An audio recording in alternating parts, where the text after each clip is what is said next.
చాలా మందికి పచ్చళ్ళతో ఒక్క ముద్ద తిన్నా కూడా హాయిగా ఉంటుందనమాట. సో, ఫుడ్ తినే ముందు ఖచ్చితంగా పచ్చడి ఒక ముద్ద తినాలి అనేసి ఉంటుంది. మీలో కూడా ఎవరైనా ఉంటే కామెంట్ చేయండి.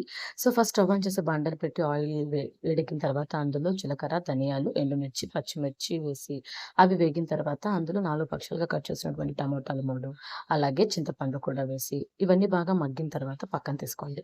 నెక్స్ట్ బాండల్లో 3 స్పూన్ల ఆయిల్ వేడెక్కిన తర్వాత అందులో కట్ చేసినటువంటి వంకాయ ముక్కలు, కల్లులుప్పు, కొత్తిమీర వేసి వంకాయలవన్నీ కూడా బాగా మగ్గేంత వరకు వేయించి, ఇవన్నీ కూడా తీసి పక్కన పెట్టుకోండి. ఇవన్నీ కూడా చల్లారిన తర్వాత ఒక మిక్సీ జార్ తీసుకోండి.